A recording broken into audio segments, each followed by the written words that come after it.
Hello guys, welcome to our channel Rajni classroom. और आज के इस वीडियो में हम जानेंगे एनसीईआरटी की लाइफ प्रोसेस चैप्टर के बारे में, जो ये 10th क्लास के लिए चैप्टर है और चैप्टर नंबर 6 में आता है ये एनसीईआरटी के। और ये साइंस विषय का चैप्टर है, बायोलॉजी का पार्ट है, टर्म 2 के सिलेबस में आता है।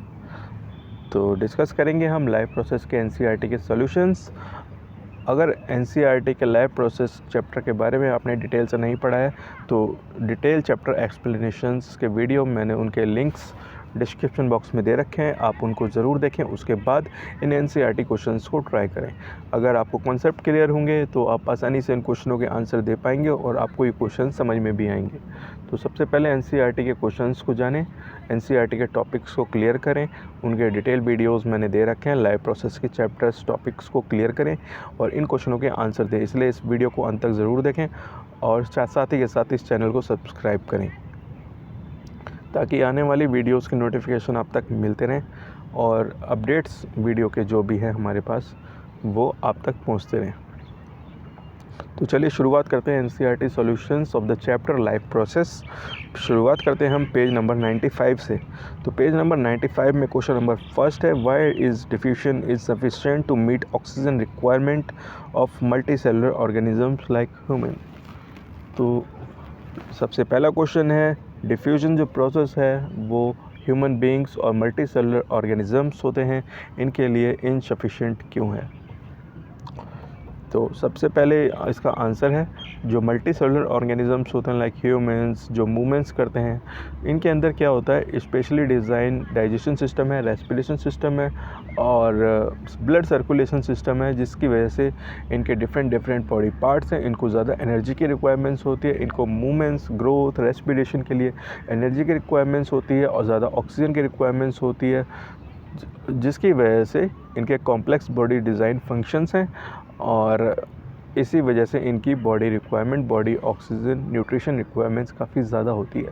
जो यूनिसेलुलर ऑर्गेनिजम्स होते हैं ये डिफ्यूज़न के प्रोसेस में वर्क करते हैं और इनकी ऑक्सीजन रिक्वायरमेंट्स कम होती है। इनके बॉडी पार्ट्स होते हैं डायरेक्टली इन्वायरमेंट से कनेक्ट होते हैं, तो ये आसानी से डिफ्यूज़न के प्रोसेस से कम ऑक्सीजन से अपना काम चला सकते हैं। इनकी ऑक्सीजन रिक्वायरमेंट काफ़ी कम होती है, इनकी न्यूट्रिशन रिक्वायरमेंट्स काफ़ी कम होती है, जिसकी वजह से डिफ्यूज़न प्रोसेस जो यूनिसेलुलर ऑर्गेनिजम्स होते हैं इनके लिए एनफ है। तो due to complex body design functions, blood circulation functions, they show movements, they have different oxygen requirements, the diffusion process for multicellular organisms is insufficient, right? Question number 2 है, what is the criteria do we use to decide whether the something is alive? वो कौन से criteria हैं जिससे decide होता हो कि कोई भी चीज़ जिंदा है। तो सबसे मेन क्राइटेरिया है, The main criteria used to decide whether something is alive are breathing and respiration। अगर कोई भी चीज़ सांस ले रही है और सांस छोड़ रही है, रेस्पिरेशन का प्रोसेस शो कर रही है। However, living beings also show growth and movements। उनके अंदर ग्रोथ हो रही है, मूवमेंट्स हो रही है, वो एक्सक्रीट कर रहे हैं, ट्रांसपोर्टेशन कर रहे हैं, तो ट्रांसपोर्टेशन हो रहा है उनके अंदर, तो वो चीज़ अलाइव है। क्वेश्चन नंबर 3 है, what is the outside raw materials used by N organisms. तो किसी भी ऑर्गेनिजम्स के लिए आउटसाइड रॉ मटेरियल क्या है। Any organisms use organic molecules as raw material. जितने भी ऑर्गेनिजम्स हैं वो ऑर्गेनिक मटेरियल्स का यूज़ करते हैं as a raw material. Organic materials में क्या आता है, carbon dioxide, CO2, water, minerals, soil minerals, nitrogenous wastage, ये सब हमारे क्या होते हैं, ऑर्गेनिक मॉलिक्यूल्स होते हैं। जो हेटेरोट्रॉप्स होते हैं, जो अपना खाना खुद बनाते हैं, जो कार्बन डाइऑक्साइड का यूज़ करते हैं, वाटर का यूज़ करते हैं, सनलाइट का यूज़ करते हैं, इनके लिए क्या है, ऑर्गेनिक रॉ मटेरियल क्या है, सनलाइट, वाटर, कार्बन डाइऑक्साइड, ये इनके लिए ऑर्गेनिक मटेरियल्स हैं। और जो ऑटोट्रॉप्स होते हैं, जो ऑटोट्रॉप्स होते हैं, इनके लिए क्या है, raw material carbon dioxide, oxygen, water. Heterotrophs तो अपना खाना ऑटोट्रॉप से ले ही लेते हैं। ऑक्सीजन की रिक्वायरमेंट्स प्लांट्स को भी होती है, ऑक्सीजन की रिक्वायरमेंट्स ह्यूमंस को भी होती है, वाटर की रिक्वायरमेंट्स ऑटोट्रॉप्स को भी होती है और हेटरोट्रॉप्स को भी होती है। तो ये इनके लिए रॉ मटेरियल्स हैं। कार्बन डाइऑक्साइड हो गया, मिनरल्स हो गया, वाटर, ये सब ऑर्गेनिक मटेरियल्स हैं किसी भी ऑर्गेनिजम्स के लिए। क्वेश्चन नंबर 4 है, what are the process would you consider essential for the maintaining life. Life को मेंटेन करने के लिए कोई भी एसेंशियल्स प्रोसेस कौन कौन सी होती हैं। तो एसेंशियल प्रोसेस क्या होती है लाइफ को मेंटेन करने के लिए? Nutrition, respiration, transportation and excretion. ये 4 प्रोसेस होती हैं किसी भी लाइफ को, किसी भी ऑर्गेनिजम्स के लिए लाइफ को मेंटेन करने के लिए ये 4 चीज़ें होनी चाहिए। उसके अंदर न्यूट्रिशन का प्रोसेस होना चाहिए, न्यूट्रिशन नहीं होगा तो एनर्जी कहाँ से आएगी, ट्रांसपोर्टेशन कहाँ से होगा, जब न्यूट्रिशन से जो उसने उसकी बॉडी ने, किसी भी ऑर्गेनिजम्स की बॉडी ने जो सब्सटेंसेस एब्जॉर्व किए हैं वो डिफरेंट बॉडी पार्ट्स तक ट्रांसपोर्टेशन के थ्रू जाएंगे। रेस्पिरेशन होगी, ऑक्सीजन का इनटेक होगा, कार्बन डाइऑक्साइड का एक्सक्रीशन होगा या फिर हम कह सकते हैं आउटटेक होगा। उसके बाद एक्सक्रीशन होगा, वेस्ट मटेरियल बाहर भी आएंगे। तो ये 4 चीज़ें, 5 चीज़ें ये ज़रूर होनी चाहिए किसी भी ऑर्गेनिजम्स के अंदर लाइफ प्रोसेस को मेंटेन करने के लिए। तो अगला है पेज नंबर 101।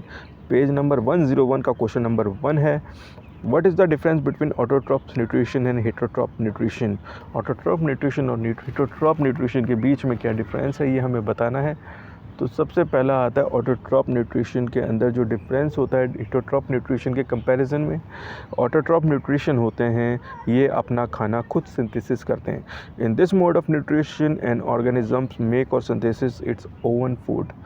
जबकि हेटरोट्रॉपिक न्यूट्रिशन में क्या होता है, इन this mode of nutrition and organisms can not make their own food, they can not synthesis their own food. Second point आता है, organisms use simple inorganic materials like carbon dioxide, water synthesis their food in the presence of sunlight. तो autotroph nutrition में क्या होता है, organisms होते हैं वो अपना खाना कार्बन डाइऑक्साइड, वाटर की सनलाइट की प्रेजेंस में बनाते हैं।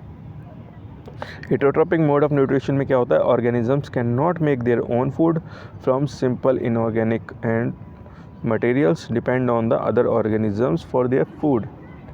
तो organisms cannot make their own food। तो हेटरोट्रॉपिक में क्या होता है, ऑर्गेनिजम्स अपने आप अपना खाना नहीं बनाते, सिंपल इनऑर्गेनिक मैटर्स के ऊपर डिपेंड होते हैं अपना खाने के लिए। तो क्वेश्चन नंबर 3 है, पॉइंट नंबर 3 है, all the green plants and some algae undergo in this mode of nutrition. कुछ जितने भी ग्रीन प्लांट्स हैं या एल्गी जो ग्रीन ब्लू कलर में हैं ये सब autotrophic mode of nutrition show करती हैं। और all the organisms, all the animals जिसमें मोस्टली बैक्टीरियाज, फंगीज आते हैं, मल्टी सेलुलर ऑर्गेनिजम्स आते हैं, ये सब क्या करते हैं, ये हेटरोट्रॉपिक मोड ऑफ न्यूट्रिशन का यूज़ करते हैं। जो अपना मूवमेंट शो करते हैं, जो रनिंग करते हैं, जो बॉडी मूवमेंट शोज़ करते हैं, ये सब हेटरोट्रॉपिक मोड ऑफ न्यूट्रिशन का यूज़ करते हैं। तो क्वेश्चन नंबर 2 है, why do the plants get each of the raw material required, where do the plants get each of the raw material required for photosynthesis. तो plants अपना raw material जो भी उन्हें फोटोसिंथेसिस प्रोसेस के लिए चाहिए होता है वो कहाँ से लाते हैं ये हमें बताना है।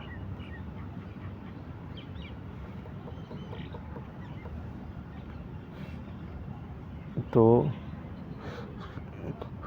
आंसर है इसका carbon dioxide. Plants get the carbon dioxide from the environment.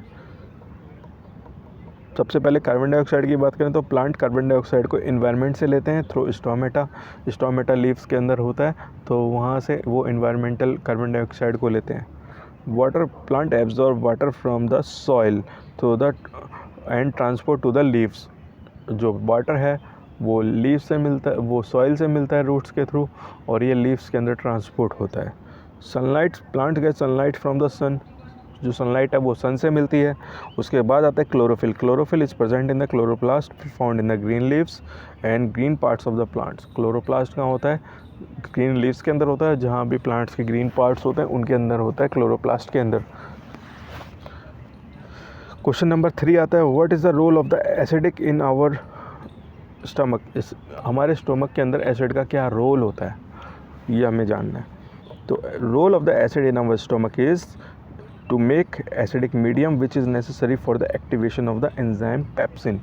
कोई हमारे शरीर के अंदर पेप्सिन एंजाइम होता है, उसके एक्टिवेशन होने के लिए एसिडिक मीडियम की ज़रूरत होती है। तो ये जो पेट में जो हमारे एसिड होता है ये उस एंजाइम को एक्टिव कर देता है, जिससे क्या होता है कि प्रोटीन्स और शुगर होते हैं वो ब्रेक डाउन होने शुरू हो जाते हैं in the presence of the pepsin enzyme. Second point है, जो हमारे फूड के जितने भी हार्मफुल बैक्टीरियाज होते हैं या फिर ऑर्गेनिज़म्स होते हैं, माइक्रो ऑर्गेनिज़म्स होते हैं जो हमें नुकसान पहुंचाते हैं, वो हमारे पेट में एसिड की वजह से मर जाते हैं, किल हो जाते हैं, जिसकी वजह से ये हमें एक टाइप का प्रोटेक्शन का काम भी करता है। तो दो रोल होते हैं एसिडिक, हमारे पेट के एसिड के। सबसे फर्स्ट रोल है कि जो एसिडिक मीडियम होता है which is necessary for the activation of the enzyme pepsin. Second is to kill bacteria which the food may contain. हमारे फूड में जो भी बैक्टीरिया उसे किल करता है। दूसरा हमारे पेप्सिन एंजाइम को एक्टिवेट करता है। Question number 4, what is the function of the digestive enzymes. अब इसके अंदर पूछा गया हमसे कि जो डाइजेस्टिव एंजाइम होते हैं इनका क्या फंक्शन होता है। The food we eat is complex in nature. हमें पता है जो भी हम खाना खाते हैं वो काफ़ी कॉम्प्लेक्स होता है। इसके अंदर शुगर होता है, प्रोटीन होता है, कार्बन डाइऑक्साइड होता है, वाटर होता है, डिफरेंट टाइप के जूसेस होते हैं और तरह तरह के मटेरियल्स होते हैं। पेप्सी के अंदर क्या क्या होता है, कोको कोला चॉकलेट वगैरह हम खाते हैं, इसके अंदर डिफरेंट टाइप के मॉलिक्यूल्स होते हैं, शुगर होता है, सॉल्ट होता है। It contains complex molecules. इसके अंदर कॉम्प्लेक्स मॉलिक्यूल्स होते हैं। तो इन कॉम्प्लेक्स मॉलिक्यूल्स को सिंपल मॉलिक्यूल्स में ब्रेक डाउन करने के लिए एंजाइम्स की ज़रूरत होती है। तो these enzymes break down these complex molecules into the simpler molecules so that they can be absorbed by the walls of the intestine. और ये एंजाइम्स होते हैं, ये कॉम्प्लेक्स मॉलिक्यूल्स को सिंपल मॉलिक्यूल्स के अंदर चेंज कर देते हैं ताकि ये जो एंजाइम्स हैं ये इंटेस्टाइन के अंदर आसानी से एब्जॉर्ब हो सकें और बॉडी पार्ट्स तक पहुंच सकें।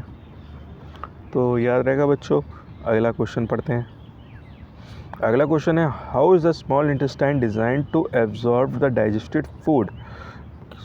जो हमारी स्मॉल इंटेस्टाइन है उसके अंदर फूड कैसे डाइजेस्ट होता है ये हमें बताना है। तो आंसर है, small intestine have the small projections is called microvilli which is increase the surface volume which makes the absorption most effective. Within villi there are the numbers food vessels that absorb digested food carry to the blood stream. Blood transport food each part of the our body. तो ये कैसे होता है। सबसे पहले क्या होता है, इंटेस्टाइन के अंदर छोटे प्रोजेक्शन लाइक स्ट्रक्चर होते हैं जिसे हम माइक्रोविली बोलते हैं। इन माइक्रोविली से क्या होता है, जो भी हमारे फूड होता है जो डाइजेस्टेड होता है उसके जो एब्जॉर्प्शन होते हैं, जो मिनरल्स होते हैं वो एब्जॉर्ब हो जाते हैं और ब्लड के साथ ब्लड स्ट्रीम के थ्रू ये मिक्स हो जाते हैं। ब्लड में मिक्स होने के बाद ये डिफरेंट बॉडी पार्ट्स के अंदर ट्रांसपोर्ट होते हैं ब्लड के थ्रू और हमारी बॉडी तक पहुंचते हैं। तो इसको डिटेल में समझने के लिए आपको डिस्क्रिप्शन लिंक देखना होगा और पार्ट नंबर 5 जो है डाइजेशन इन ह्यूमन बीइंग वो समझना होगा। उस बॉडी पार्ट्स को देखेंगे। Digestion in human beings life process part का ये चैप्टर है। इस वीडियो को आप देखें, इसका लिंक मैंने डिस्क्रिप्शन बॉक्स में दे रखा है, वहाँ से फाइंड आउट करके आप इस पूरे जो डाइजेशन का प्रोसेस है ह्यूमन बीइंग के अंदर इसको समझ सकते हैं। क्वेश्चन नंबर 1 है पेज नंबर 105 का। तो पेज नंबर 105 का क्वेश्चन नंबर 1 है, what advantage over N aquatic organism does a terrestrial organisms have with the regard of obtaining oxygen for the respiration.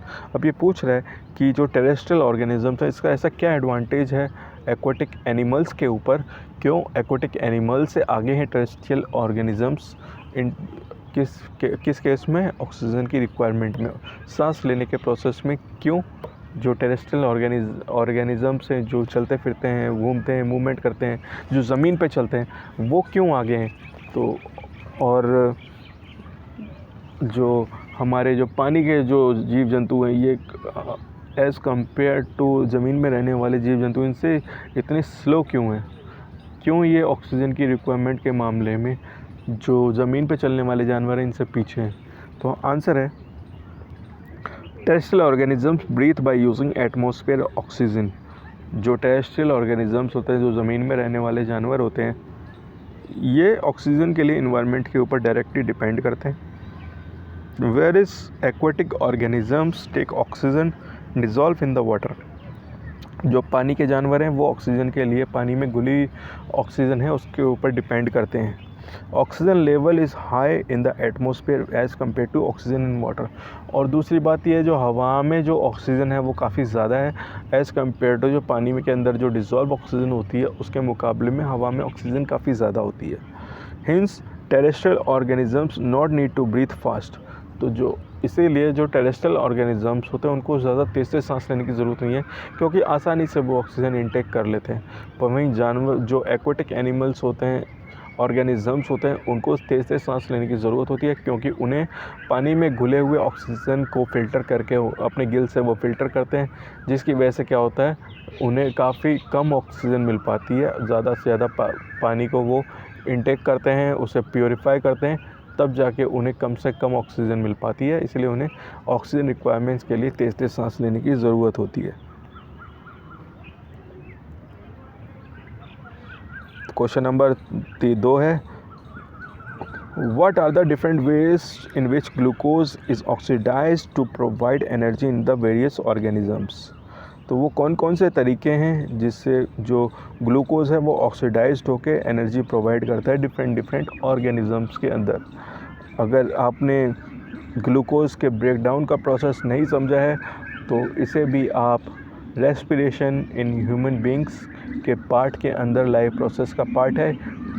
Respiration in human being और respiration in multicellular organisms, उसके अंदर जाके आप इस topic को पढ़ सकते हैं। इसका लिंक मैंने डिस्क्रिप्शन बॉक्स में दे रखा है, वहाँ से ये आप इस टॉपिक के बारे में डिटेल से जान सकते हैं। तो हम जान लें कि जो हमारा ग्लूकोज होता है उसके अंदर 6 कार्बन मॉलिक्यूल्स होते हैं।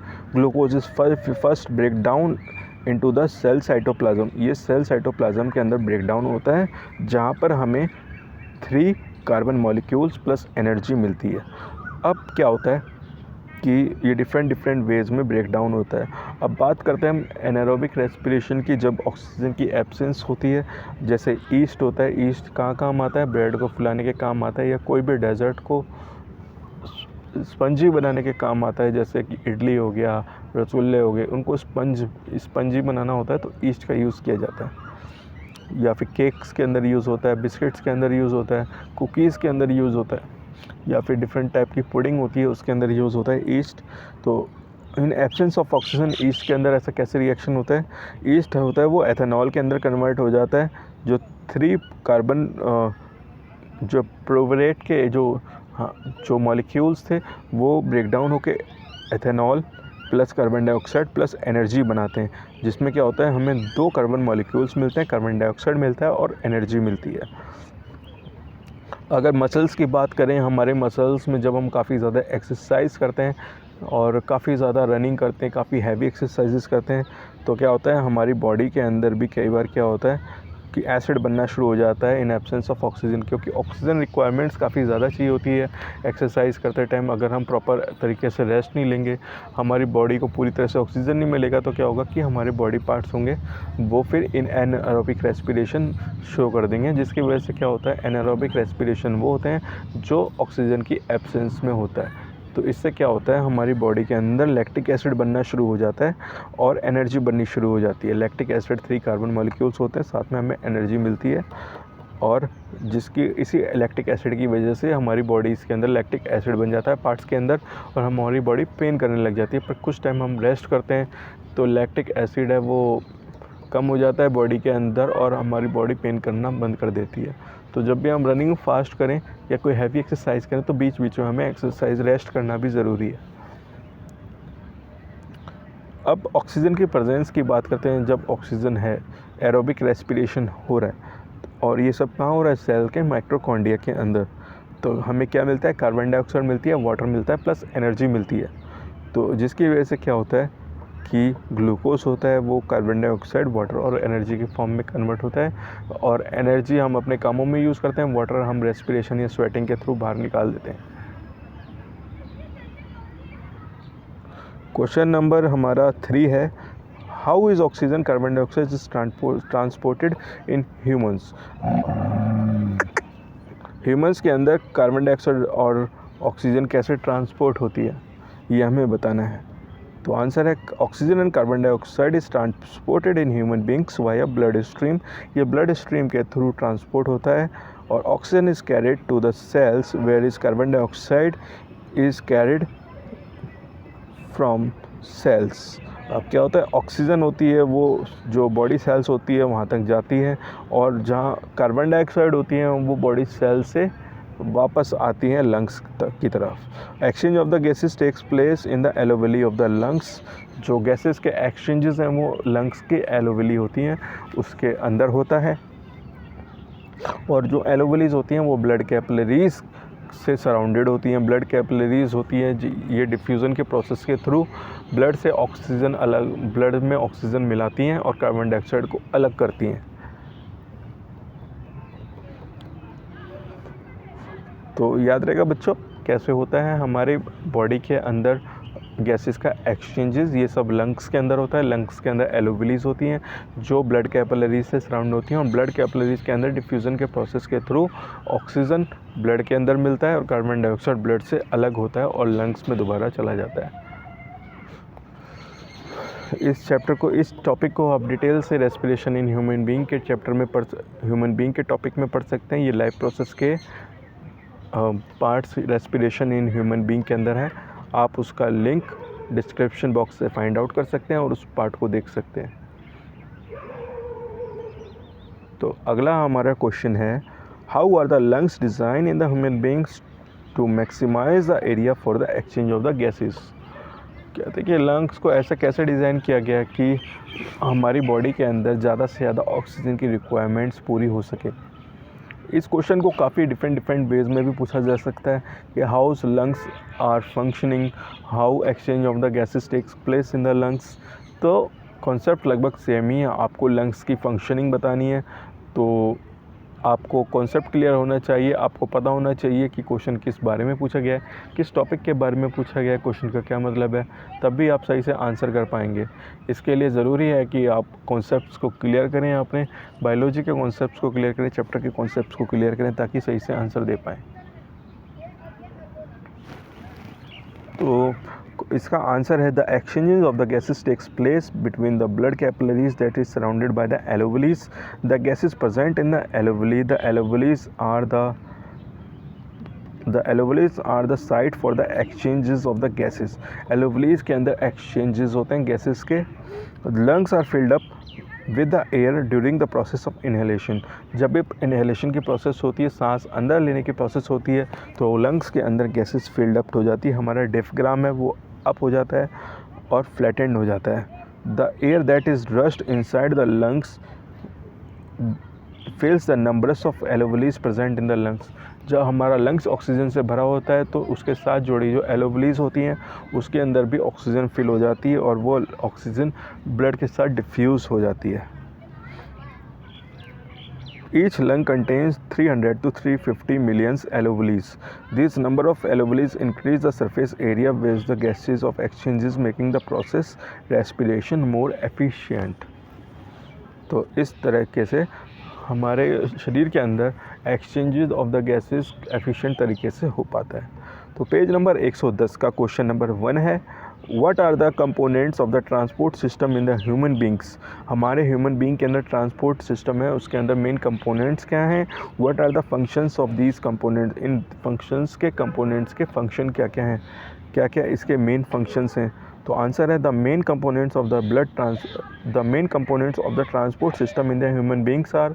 हमारे ह्यूमन बींग के अंदर जो मेन ट्रांसपोर्ट सिस्टम है उसके मेन पार्ट्स हैं heart, blood and blood vessels.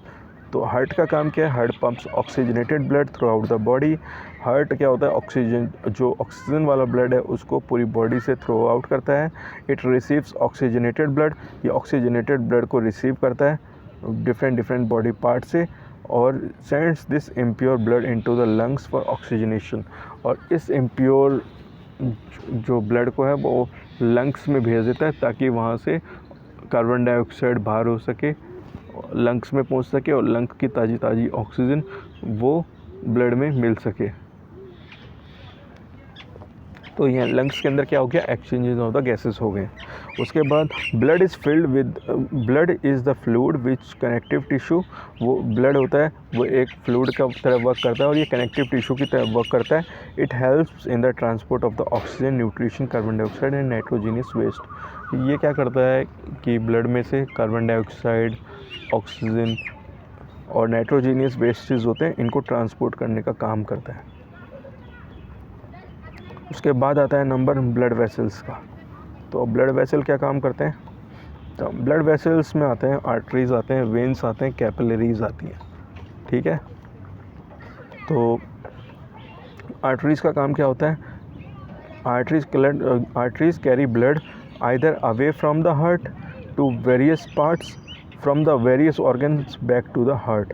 इनका काम क्या होता है, आर्टरीज, वेन्स और कैपिलरीज का, या तो ये बॉडी पार्ट्स से हार्ट की तरफ को ब्लड ले जाती हैं या हार्ट से डिफरेंट बॉडी पार्ट्स के अंदर ब्लड को ले जाती हैं और डिफरेंट बॉडी पार्ट्स तक पहुंचाती हैं।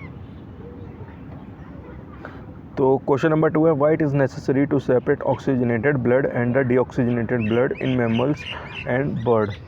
तो वही है, क्वेश्चंस को घुमा फिरा के पूछा गया और यही एग्ज़ाम्स में, सीबीएसई बोर्ड एग्ज़ाम्स में आता है। डायरेक्ट क्वेश्चन कभी नहीं पूछे जाते हैं, हमेशा क्वेश्चन को ऐसे ट्विस्ट करके पूछा जाता है ताकि आपको कॉन्सेप्ट के बारे में आइडिया मिल जाए।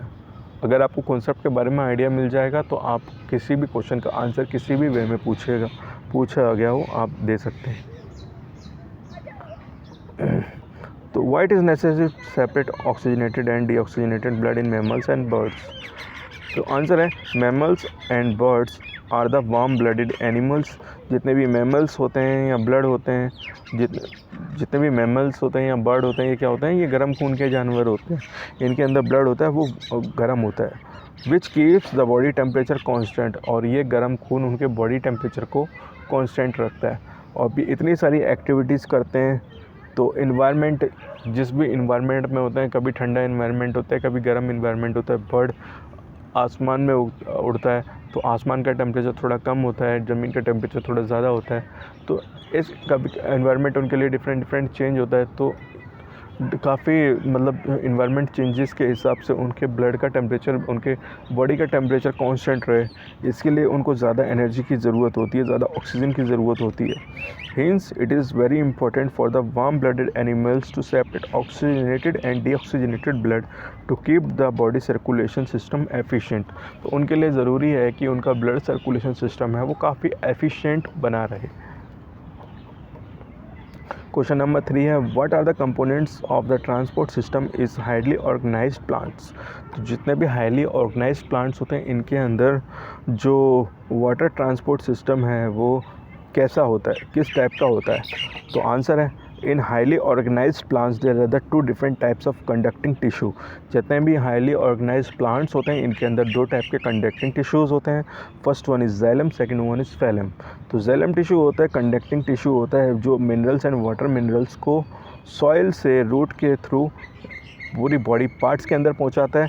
और phloem transport system transport amino acids and the food material from the leaves to different parts of the body. जो फैलम टिश्यूज़ होते हैं ये अमीनो एसिड्स को, फूड मटेरियल्स को लीव्स से डिफरेंट पार्ट्स के अंदर पहुंचाते हैं। प्लांट्स के डिफरेंट पार्ट्स होते हैं, खाना लीव में बनता है तो लीव से डिफरेंट पार्ट्स के अंदर जाता है। क्वेश्चन नंबर 4 है, how are water and minerals transported in the plants. Question number 4 है कि वाटर मिनरल्स एंड वाटर होते हैं ये कैसे प्लांट्स के अंदर ट्रांसपोर्ट होते हैं। तो आंसर है, the components of the xylem tissue, tracheids and the vessels of the roots, stems and leaves are interconnected to form a continuous system।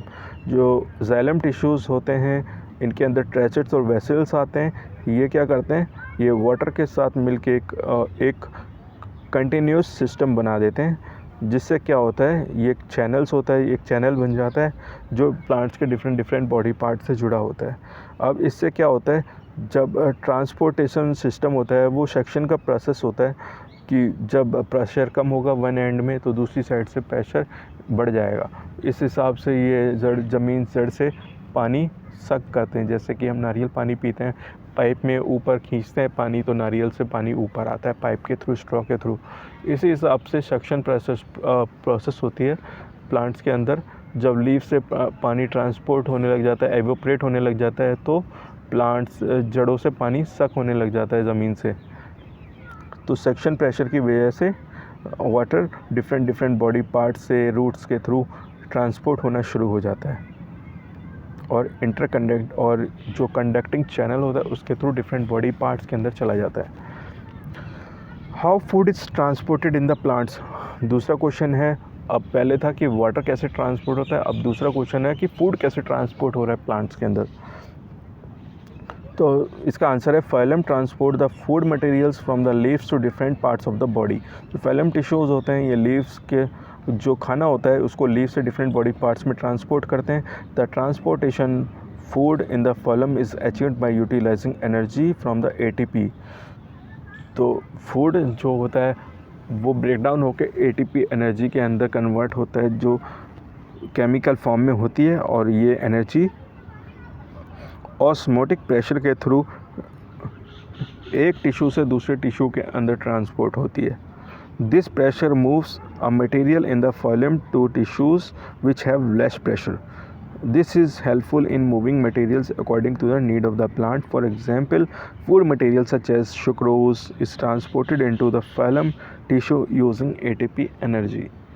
तो इस हिसाब से जो ऑस्मोटिक प्रेशर होता है उसकी वजह से फाइलम के टिश्यूज़ के अंदर जो फूड मटेरियल है ATP के फॉर्म में, केमिकल फॉर्म में, एक वाटर सेल से एक सेल से दूसरी सेल्स के अंदर ट्रांसपोर्ट होता है, और जहाँ भी ज़रूरत होती है वहाँ पर जाके उस बॉडी पार्ट को फूड मिल जाता है।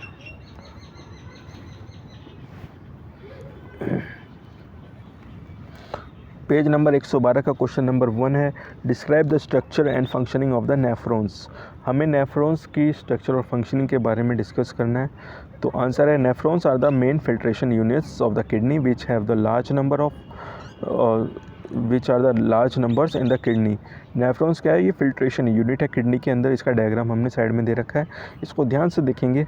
इसके अंदर देखेंगे कि रीनल आर्टरीज हैं, इसके अंदर ग्लोमेरुलस है जो ब्लड कैपिलरी से चारों तरफ जुड़ा हुआ है, कंडक्टिंग डक्ट्स है, कलेक्टिंग डक्ट्स हैं, वेंसेस हैं, बहुत सारी ट्यूबुलर पार्ट है नेफ्रॉन का, आर्टरीज़ हैं, ब्रांच ऑफ रेनल आर्टरीज़ हैं। तो ये सब एक फ़िल्ट्रेशन यूनिट का वर्क करते हैं, और ऐसी बहुत सारी फ़िल्ट्रेशन यूनिट्स किडनी के अंदर होती हैं। Nephrons are the filtering units of the kidney which are the large in numbers. Some substances in the initial filtrate such as glucose, amino acids, salts, major amount of water are selectively reabsorbed as the urine flows along the tube.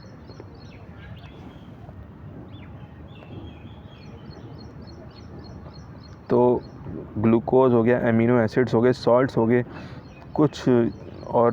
कुछ amount of water, ये दोबारा से urine की form में दोबारा से absorb हो जाता है, और जितना भी वेस्ट है ये कलेक्टिंग टिश्यूज़ में इकट्ठा हो जाता है। The main components of the nephrons are, nephron के अंदर जो मेन कंपोनेंट्स हैं वो ग्लोमेरुलस हैं, बोमेन्स कैप्सूल है, और रीनल ट्यूबुल है। रीनल ट्यूबुल है, ये हमारे मेन कंपोनेंट्स के अंदर आता है।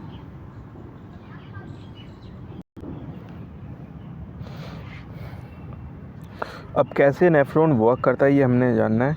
तो सबसे पहले क्या होता है, blood enters in the kidney through the renal arteries which is branches into the many capillaries associated with the glomerulus.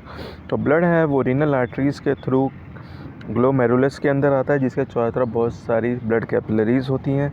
The water and the solute transported into the nephrons at the Bowman capsule. Bowman capsule के अंदर ये water होता है, ये transported होता है। The proximal tubule or some substances such as amino acids, glucose, salts are selectively reabsorbed and unwanted molecules that are added in the urine। ठीक है, तो प्रॉक्सिमल टिश्यूज़ होते हैं। प्रॉक्सिमल टिश्यूज़ के अंदर क्या होता है, जैसे अमीनो एसिड्स होते हैं, ग्लूकोज होते हैं, सॉल्ट्स होते हैं, और कुछ सेलेक्टिवली सब्सटेंसेस होते हैं वो एडेड होते हैं और यूरिन के अंदर एडिड होते हैं। फिल्ट्रेट करने के बाद क्या होता है, ये लूप ऑफ हैनेल के अंदर आता है, जिसकी वजह से क्या होता है कि मोर वाटर एब्जॉर्ब होता है, और यहाँ से क्या होता है, जो फिल्ट्रेट होने वाला जो सब्सटेंसेस है वो डिस्टल ट्यूब के अंदर फाइनली कलेक्टिंग डक्ट्स के अंदर कलेक्ट हो जाता है। The collecting ducts collects urine from the many nephrons. The urine formed in the kidney enters in the long tube is called a ureter. The ureter gets transported into the urinary bladder, then it goes into the urethra. फिर वो urethra के अंदर चला जाता है। तो ये function समझने के लिए आपको डिटेल में जाके आपको एक्सक्रीशन का प्रोसेस समझना होगा। Transportation in the human being, ये भी लाइफ प्रोसेस चैप्टर का पार्ट है। आप ये जाके ज़रूर डिटेल में जाके इस चैप्टर का एक्सप्लेनेशन देखें, ताकि आपको the functioning of the nephron tissue आपको समझ में आए, और इस कॉन्सेप्ट को समझ के आप इससे जुड़े जितने भी क्वेश्चन आंसर हैं उनका आप सही से क्वेश्चन आंसर कर सकें। क्वेश्चन नंबर 2 है, what are the method use by the plants to get right the excretory products. तो प्लांट्स के अंदर ऐसे कौन से मेथड्स हैं जिसके थ्रू वो अपना वेस्ट मटेरियल है जो एक्सक्रीटरी प्रोडक्ट्स है उसको अपनी बॉडी से बाहर निकाल सके। तो plants are commonly different strategies for the excretion. Plants के अंदर डिफरेंट स्ट्रेटजीज़ होती हैं, डिफरेंट मेथड्स होते हैं एक्सक्रीशन के। अब such they can ride the excess water through the transpiration. उनके अंदर जितना भी फालतू का पानी होता है वो ट्रांसपिरेशन प्रोसेस के थ्रू बाहर आ जाता है, एज इवापोरेशन स्टोमेटा के थ्रू बाहर आ जाता है। For other wastage plants use facts that many tissues consist of the dead cells. तो जो दूसरे टाइप के वेस्टेज होते हैं उसके थ्रू, वो डेड सेल्स के थ्रू उनके बाहर आ जाते हैं। जैसे बार्क्स होती हैं बॉडी पार्ट्स के ऊपर, ये भी प्लांट का वेस्ट प्रोडक्ट ही होता है। कई बार जो वेस्ट प्रोडक्ट्स होता है वो लीफ के अंदर इकट्ठा हो जाता है, तो वो लीव्स येलो के गिर जाती हैं बॉडी पार्ट्स प्लांट से, तो वो भी वेस्ट प्रोडक्ट होते हैं।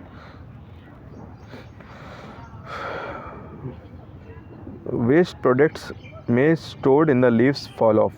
Other waste products stored in the resins and the gums. कुछ वेस्ट प्रोडक्ट हो प्लांट्स के अंदर, जो वेस्ट प्रोडक्ट होता है वो गम की तरह होता है। गम जैसे गोंद होती है प्लांट्स के अंदर, चिपचिपा पदार्थ होता है, उसके अंदर उसके थ्रू भी होता है। और other waste products stored in the resins and the gums especially in the old xylems. Plants also excrete some water substances into the soil around them. कुछ वाटर प्रोडक्ट्स होते, कुछ प्लांट्स होते हैं वो वेस्ट प्रोडक्ट्स के form में जो access water है उसको रूट सिस्टम के थ्रू भी एक्सक्रीट करते हैं।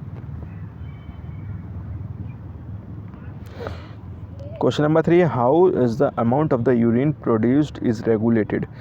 तो आंसर है, the amount of urine produced depend on the amount of the excess water, acids dissolve and the waste products in the body.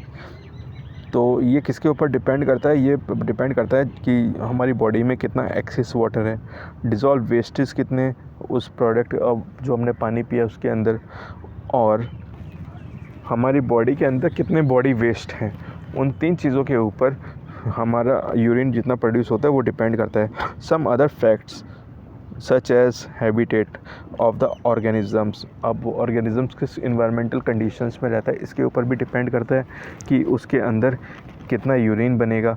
Like जो ऑर्गेनिज़म है वो ऐसे इन्वायरमेंट में रह रहा है जहाँ पर पानी की बहुत ज़्यादा प्रेजेंस है, बहुत ज़्यादा पानी है, तो उसका यूरिन भी उतना ज़्यादा बनेगा। और जहाँ पर कम पानी है तो उसका यूरिनरी सिस्टम में वो इस टाइप में बना है कि कम से कम पानी वेस्ट हो उसकी बॉडी से। तो बहुत ज़्यादा ये इस चीज़ के ऊपर भी डिपेंड करता है कि वो किस इन्वायरमेंट में रह रहा है, किस जगह पे रह रहा है। तो और तीसरे फैक्ट है उसके ऊपर हार्मोन्स के ऊपर भी डिपेंड करता है। जो ADH हार्मोन्स होता है, एंटी डाययूरेटिक एसिड हार्मोन होता है, तो इसके ऊपर भी डिपेंड करता है कि कितना अमाउंट ऑफ यूरिन प्रोड्यूस होगा। ADH हार्मोन होता है, इसके ऊपर भी डिपेंड करता है कि कितना यूरिन बॉडी के अंदर बनेगा। तो 3 क्राइटेरिया जिससे डिसाइड होता है कि कितना यूरिन बनेगा किसी भी बॉडी के अंदर तो first one is quantity of the water, second is quantity of the dissolve wastage, third one is hormones. तो कैसे ये तीनों चीज़ें डिसाइड करती हैं हम जानेंगे। फर्स्ट है quantity of the water. When water is abundant in the body tissues, जब हमारी बॉडी के अंदर बहुत ज़्यादा पानी होगा तो large quantity of the dilute urine is excreted out, तो ज़्यादा से ज़्यादा जो यूरिन वेस्ट है वो हमारी बॉडी से बाहर निकलेगा।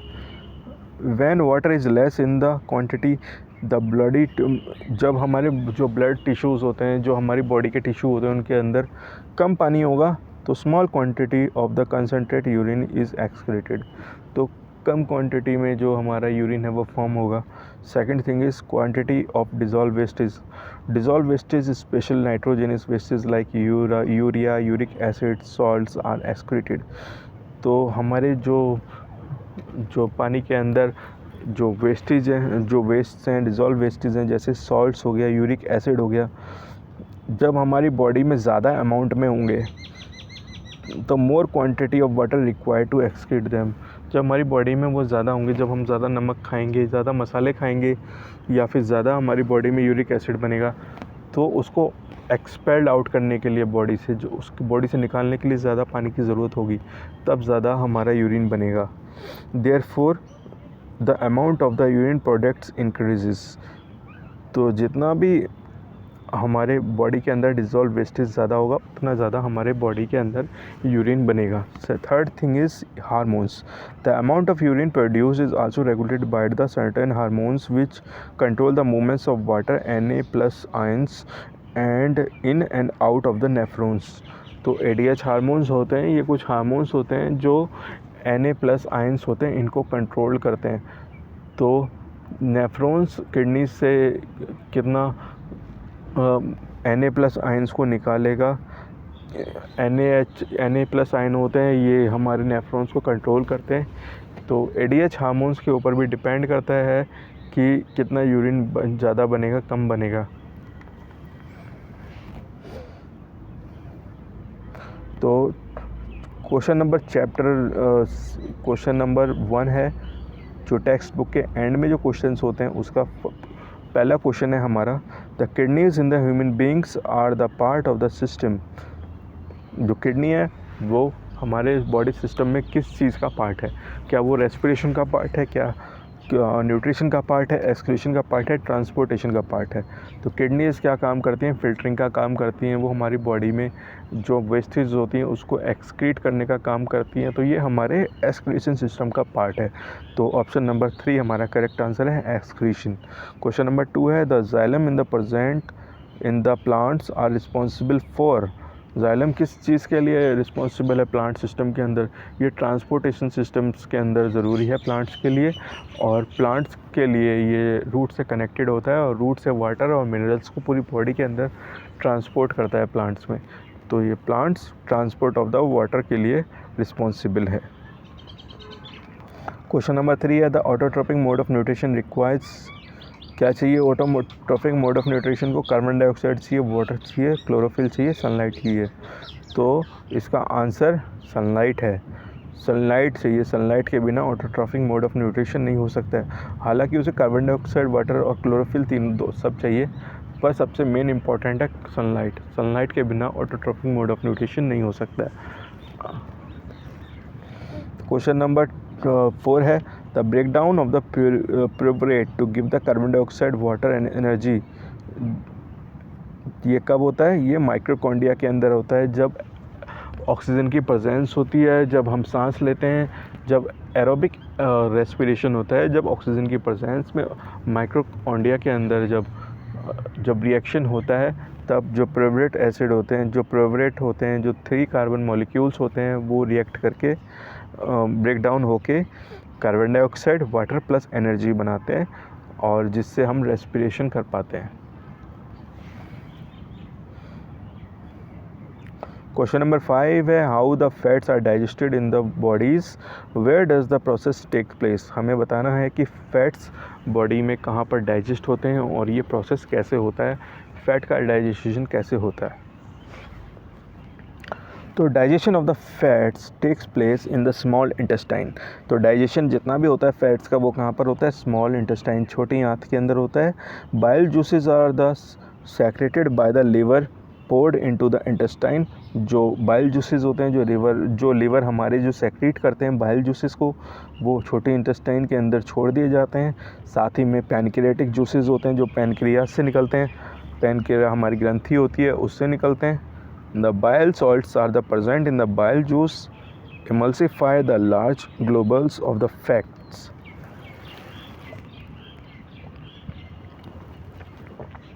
तो जो बाइल जूसेस होते हैं उनके अंदर जो बाइल सॉल्ट्स होते हैं वो जो फैट्स के बड़े बड़े जो मॉलिक्यूल्स होते हैं उनको इमल्सिफाई कर देते हैं, उनको कमज़ोर कर देते हैं। Therefore the emulsifications of the large globules break down into the fine globules. जो बड़े बड़े जो टुकड़े होते हैं फैट्स के मॉलिक्यूल्स होते हैं वो छोटे छोटे सिंपल छोटे छोटे ग्लोबल्स में टूट जाते हैं, और जिससे क्या होता है तो उसके ऊपर एंजाइम्स वर्क करने लग जाते हैं। जो पैनक्रिया से एंजाइम्स निकलते हैं वो वर्क करने लग जाते हैं। लिपेस, जो लिपेस एंजाइम होता है present in the pancreatic juices cause the breakdown of the emulsified fats.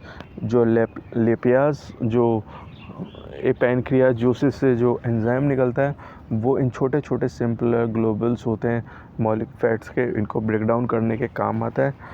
और glands present in the wall of the small intestine secrete the intestinal juices which contains lipase enzyme which converts fat into the fatty acids। तो क्या होता है? Fats होते हैं emulsified होते हैं bile juices से, इमल्सिफाइड फैट्स होते हैं। ये पैनक्रियाट जूसेस लिपेस होते हैं, इससे ब्रेकडाउन होते हैं। और ब्रेकडाउन ऑफ द फैट्स जब इंटेस्टाइन के अंदर इंटेस्टाइनल जूसेस होते हैं, लिपेस होते हैं, लिपेज होते हैं, इससे फैटी एसिड्स और ग्लिसरॉल के अंदर कन्वर्ट हो जाते हैं। What are the role of the saliva in digestion of the food? हमारे फूड के डाइजेशन के अंदर सलाइवा का क्या रोल होता है, ये हमें बताना होगा। The saliva secreted by the salivary glands located under the tongue which makes the food soft and easy swelling. तो जो सलाइवा होता है, जो हमारी सलाइवरी ग्लैंड्स जो माउथ के टंग के नीचे होती है ग्लैंड, इससे सलाइवा निकलता है जिसे हम लार भी बोलते हैं। इस लार के अंदर क्या होता है? इट मेक्स फूड सॉफ्ट, ये हमारे फूड को सॉफ्ट कर देती है जिससे वो आसानी से स्वेलो हो जाता है। It contains digestive enzymes called salivary amylase. इसके अंदर सलाइवरी एमिलेज लाइक एंजाइम होता है जो हमारे बॉडी जो फूड के स्टार्च को होता है वो बदल के उसको शुगर में कन्वर्ट कर देता है। तो देखेंगे जैसे हमारी रिएक्शन इसके अंदर जो स्टार्च है वो सलाइवरी एमिलेज से मिलकर शुगर्स के अंदर कन्वर्ट हो जाता है। Saliva keeps the mouth cavity clean and the moistures the food that helps in the chewing and break down the big piece into the smaller one. तो सलाइवा क्या करता है? ये बड़े पीसेस होते हैं फूड के, उसको मतलब ब्रेक डाउन करके छोटे छोटे पीसेस के अंदर कन्वर्ट कर देता है। जो स्टार्च होता है उसको शुगर के अंदर सलाइवरी एमिलेज के साथ मिलके स्टार्च के अंदर शुगर के अंदर कन्वर्ट कर देता है। क्वेश्चन नंबर 7 है what are the necessary condition for the autotrophic mode of nutrition, what are the by products. तो हमें बताना है कि ऑटोट्रॉपिक न्यूट्रिशन होता है, ये इसके लिए क्या क्या कंडीशंस चाहिए होती हैं और इसके बाई प्रोडक्ट्स कौन कौन से बनते हैं। तो autotrophic nutrition take place through the process of the photosynthesis. हमें इतना पता है कि ऑटोट्रॉपिक मोड ऑफ न्यूट्रिशन है ये फोटोसिंथेसिस के प्रोसेस के थ्रू होता है। Carbon dioxide, water and chlorophylls, pigments and the sunlight are the necessary condition which required for the autotrophic nutrition. तो carbon dioxide, water, chlorophyll, pigments और sunlight इसके लिए ज़रूरी कंडीशंस होती हैं। Carbohydrates O2 are the by products of the photosynthesis. Carbohydrates हो गया, O2 यानी ऑक्सीजन, ये इस फोटोसिंथेसिस के बाय प्रोडक्ट्स हैं। और नेसेसरी कंडीशन क्या क्या होती हैं ऑटोट्रॉपिक न्यूट्रिशन के लिए? ऑटोट्रॉपिक न्यूट्रिशन के लिए जो नेसेसरी कंडीशन है सबसे फर्स्ट कंडीशन है वो है क्लोरोफिल होनी चाहिए लिविंग सेल्स के अंदर। Second one condition is the provision of the supply of the water to the green plants of the cells of the plants. जो वाटर की सप्लाई होनी चाहिए और third one is sufficient sunlight होनी चाहिए, और fourth condition is sufficient supply of the carbon dioxide. Carbon dioxide की पूरी सप्लाई होनी चाहिए। By products are the trophic nutrition is oxygen, और जो इसके बाय प्रोडक्ट हैं ऑटोट्रॉपिक न्यूट्रिशन के, ये हैं ऑक्सीजन प्लस वाटर।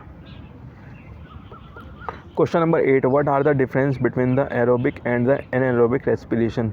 अब हमें एरोबिक और एनारोबिक रेस्पिरेशन है, इनके बीच में डिफरेंस बताना है और कुछ ऑर्गेनिजम्स बताने हैं जिनके अंदर एनारोबिक रेस्पिरेशन होता है। तो एरोबिक और एनारोबिक रेस्पिरेशंस के बीच में डिफरेंस के बारे में हम जान लें। सबसे पहले बात करते हैं ग्रीन कलर वाले एरोबिक रेस्पिरेशंस की। तो एरोबिक रेस्पिरेशंस के अंदर आता है it occurs in the presence of oxygen. तो जो एरोबिक रेस्पिरेशन है वो ऑक्सीजन की प्रेजेंस में होता है, एनारोबिक रेस्पिरेशन होता है वो ऑक्सीजन की एब्सेंस में होता है। It involves in the exchanges of the gases between the organisms and the outside environment. तो इसके अंदर क्या होता है, गैसेस के एक्सचेंज होते हैं और आउटसाइड के इन्वायरमेंट से गैसेस के एक्सचेंजेस होते हैं। एनारोबिक रेस्पिरेशन में क्या है, तो exchange of the gases absent होती है, इसके अंदर गैसेस के एक्सचेंज नहीं होते हैं। तो अब बात करते हैं एरोबिक रेस्पिरेशंस की। It occurs in cytoplasm and माइक्रोकॉन्ड्रिया। Aerobic respiration cytoplasm के अंदर भी होता है, माइक्रोकॉन्ड्रिया के अंदर भी होता है, पर एनारोबिक रेस्पिरेशंस की बात करें दूसरे हैंड पर तो ये कहाँ होता है, साइटोप्लाज्म के अंदर ही होता है। चौथे पॉइंट की बात करें, it always release CO2 and H2O। Aerobic respirations के अंदर क्या होता है, CO2 का इंटेक होता है और रिलीज़ क्या होता है, CO2 और H2O बाहर आता है। तो एनारोबिक रेस्पिरेशन की बात करें, एनारोबिक रेस्पिरेशन में एथेनॉल और एल्कोहल्स या फिर CO2 हमारे प्रोडक्ट साइड में बनते हैं। एरोबिक रेस्पिरेशन की बात करें, it yields large amount of energy. इसमें क्या होता है, लार्ज अमाउंट ऑफ एनर्जी बनती है, जबकि एनारोबिक रेस्पिरेशन में क्या होता है, energy released is very low, काफ़ी कम अमाउंट में एनर्जी रिलीज्ड होती है। क्वेश्चन नंबर हमारा ये 8 है, sorry it's 9। Question number 9 is how the alveoli designed to maximize exchanges of the gases. तो हमें बताना होगा ये एलोवेलीज ऐसे कैसे डिज़ाइन है जिससे मैक्सिमम गैसेस के एक्सचेंज हो सके। तो आंसर है the alveolis are the small balloon like structure present in the lungs. तो एलोवेलीज का डिज़ाइन हमने देखा, इसको ध्यान से देखिए, ये लंग्स के साथ जुड़ी होती हैं। तो alveolis are the small intestine balloon like structure. ये बैलून लाइक स्ट्रक्चर हैं और छोटे छोटे बैलून्स होते हैं, बैलून टाइप के स्ट्रक्चर होते हैं जो लंग्स के साथ जुड़े होते हैं। The walls of alveoli consist extensive networks of the blood vessels. जो एलोवेलीज के वॉल्स हैं इनके साथ बहुत सारे ब्लड वेसल्स जुड़े होते हैं। Each lung contains 300 to 350 ml एलोवेलीज। तो हर लंग के अंदर 300 या 350 मिलियन एलोवेलीज होती हैं, making the total approximately 700 millions in both of the lungs. अगर दोनों लंग्स की बात की जाए तो लगभग 700 मिलियंस एलोवेलीज होती हैं। The alveolar surfaces separate out covers about the 80 meter square area. अगर इसको पूरे सरफेस के, अगर प्लेन सरफेस के ऊपर बिछा दिया जाए तो लगभग 80 मीटर स्क्वायर का एरिया बन जाता है। This large surface makes the gases exchange more efficient. इतना सारा एरिया गैसेज के एक्सचेंज के लिए हमारी बॉडी के लिए काफ़ी सफिशिएंट है। What would be the consequences of a deficiency of hemoglobin in our bodies? अगर हमारी बॉडी के अंदर हीमोग्लोबिन की डेफिशिएंसी हो जाए तो हमारी बॉडी के ऊपर ऐसा क्या असर पड़ेगा। तो आंसर है haemoglobin is the protein responsible for the transportation of the oxygen to the body cells. तो इसका सबसे पहला काम है, हमारी बॉडी के अंदर ये एक प्रोटीन है जो ऑक्सीजन को पूरी सारी बॉडी सेल्स के अंदर ट्रांसपोर्ट करता है। तो हमारी सेलुलर सिस्टम है, हमारी सेलुलर ब्लड सर्कुलेशन सिस्टम है, उसका ये मेन इंपॉर्टेंट पार्ट है। Deficiency of the haemoglobin can affect the oxygen carrying capacity of RBCs। अगर ऑक्सीजन की कमी होगी तो हेमोग्लोबिन की कमी होगी तो ऑक्सीजन की कमी होगी, जिससे क्या होगा, जो ऑक्सीजन कैरी करने की क्षमता है RBC रेड ब्लड सेल्स की वो कम हो जाएगी। This leads lack of oxygen in our body cells. इससे क्या होगा, हमारी बॉडी सेल्स को कम ऑक्सीजन मिलेगी। Haemoglobin deficiency leads to the disease is called anaemia. अगर हमारी बॉडी के अंदर ऑक्सीजन की कमी होगी तो हमारी हीमोग्लोबिन के अंदर ऑक्सीजन की कमी होगी तो आरबीसी के अंदर ऑक्सीजन की कमी होगी, जिससे एक रोग हो सकता है, एक डिजीज़ हो सकता है बॉडी के अंदर, जिसे हम अनीमिया बोलते हैं। क्वेश्चन नंबर 11 है, describe the double circulation in human beings, Y it is so necessary. अब हम डबल सर्कुलेशन सिस्टम के बारे में पढ़ेंगे ह्यूमन बींग्स के अंदर, और ये एक बॉडी के अंदर क्यों ज़रूरी है, ये भी हमें बताना है। तो सबसे पहले हम हार्ट की फंक्शनिंग को समझेंगे। हार्ट की फंक्शनिंग कैसे होती है।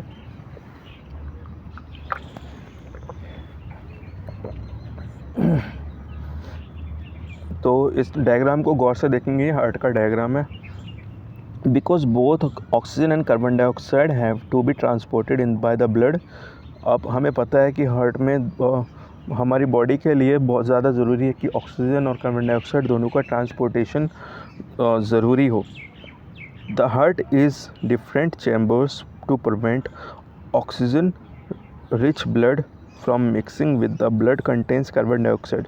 तो ब्लड के हमारे हार्ट के अंदर डिफरेंट चैम्बर्स हैं जो इस चीज़ को रोकते हैं कि जो हमारा ऑक्सीजन वाला ब्लड है या कार्बन डाइऑक्साइड वाला ब्लड है वो आपस में मिक्स ना हो पाए। इसके लिए पूरा सिस्टम हार्ट के अंदर है। The human heart divided into the 4 chambers, the right atrium, the left ventricle, the left atrium and the left ventricle. तो ये 4 सिस्टम्स के अंदर बना हुआ है। सबसे पहले हम बात करते हैं राइट ऑट्रियम राइट वेंट्रिकल की, फिर लेफ़्ट ऑट्रियम लेफ़्ट वेंट्रिकल की। जो ऊपर का पार्ट है वो ऑट्रियम है, जो नीचे का पार्ट है वो है ventricles. The oxygen rich blood from the lungs come from the thin walled upper chambers of the left is called left atrium. जो लेफ़्ट ऑट्रियम है जहाँ पे वॉल्स पतले पतले हैं, तो वहाँ से ब्लड ऑक्सीजन वाला ब्लड लेफ़्ट ऑट्रियम के अंदर एंटर होता है। The left ventricle expends if then it contracts. Cut.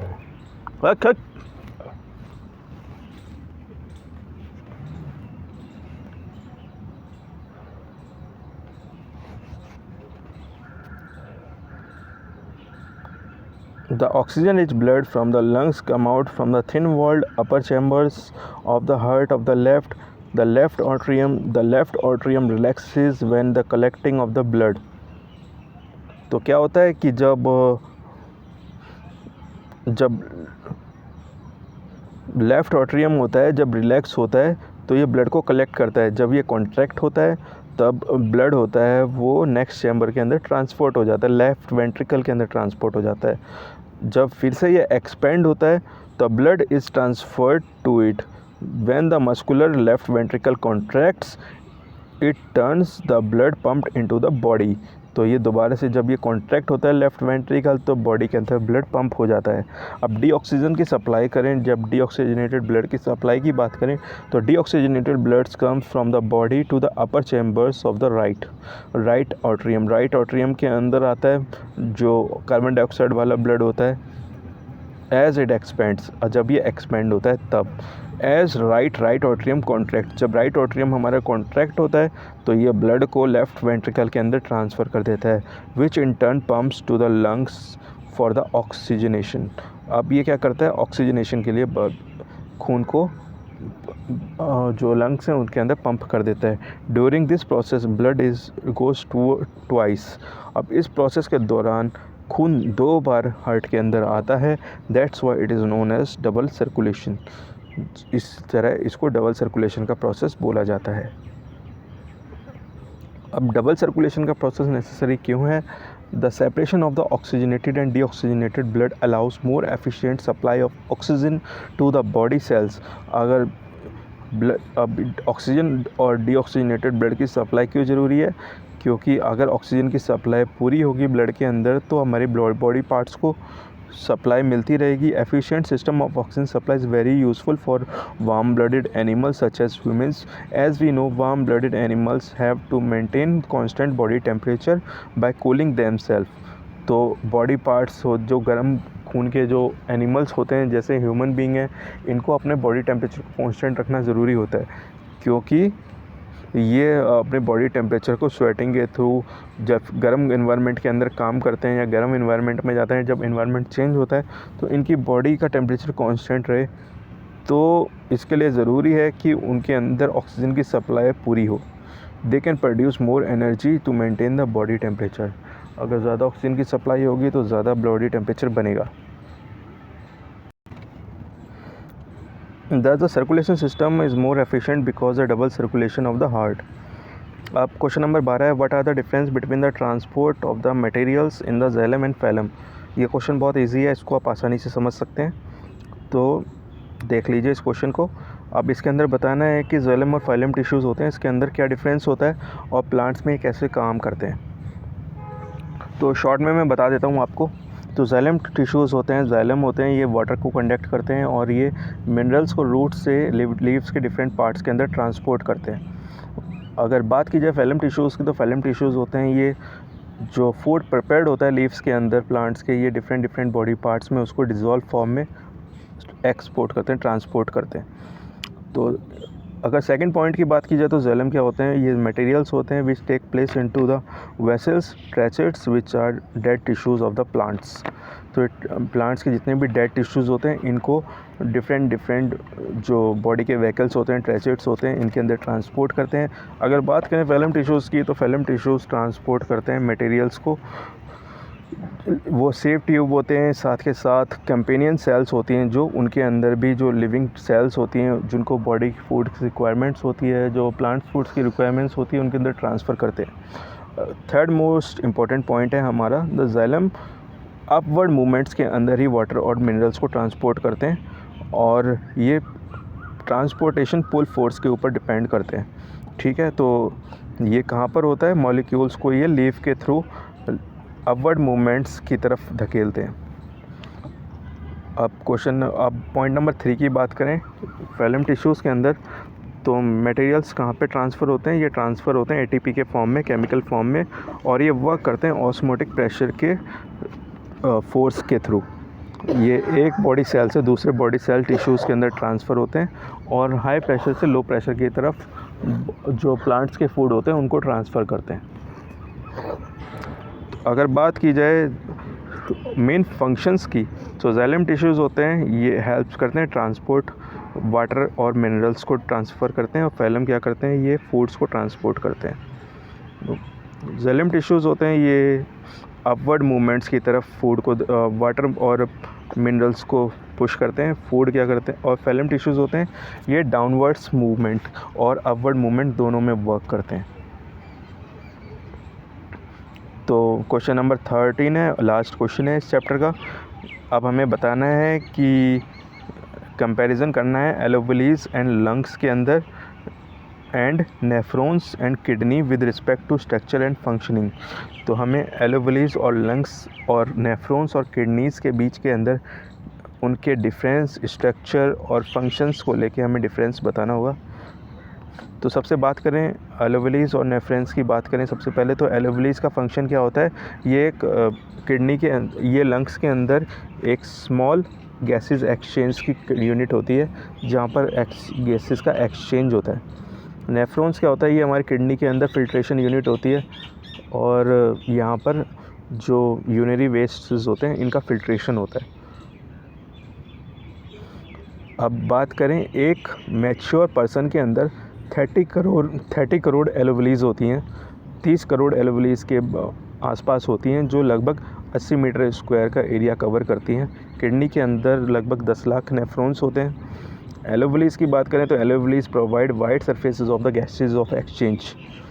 तो एलोवेलीज होती हैं ये काफ़ी ज़्यादा गैसेस के एक्सचेंज को प्रोवाइड करती हैं, वहीं नेफ्रॉन इतना एरिया प्रोवाइड नहीं करती हैं, पर ये भी काफ़ी ज़्यादा अमाउंट में हमारे बॉडी के वेस्टेज होते हैं, वाटर्स होते हैं, उनको प्योरीफाई करती है। Alveolis, the exchanges of the O2 and CO2 take place through the network of the capillaries in the alveolis. Bowman's capsules होते हैं नेफ्रॉन्स के अंदर, ये रेगुलेट करते हैं कि किडनी कैसे प्रोसेस करेगी, कैसे वाटर एंड सॉल्ट्स को प्योरीफाई करेगी। अगर इसके डिफरेंस को और अच्छी तरह से समझा जाए तो एलोवेलीज हमारी किडनी की फंक्शनल यूनिट है और नेफ्रॉन्स हमारी किडनी की फंक्शनल यूनिट है। तो ये डिफरेंस है एलोवेलीज और हमारे नेफ्रॉन्स के बीच में। तो ये आज का टॉपिक है। आज हमने पढ़ा है लाइफ एक्सचेंज प्रोसेस के चैप्टर नंबर 10 का जो हमारा पार्ट है। कोई एनसीईआरटी के क्वेश्चंस हैं, आप इन सब क्वेश्चंस को समझें, अच्छी तरह जानें, और कोई भी प्रॉब्लम आती है तो आप मुझे कमेंट कर दें, टेक्स्ट कर दें, उसके आंसर्स मैं आपको ज़रूर दूंगा। Thank you.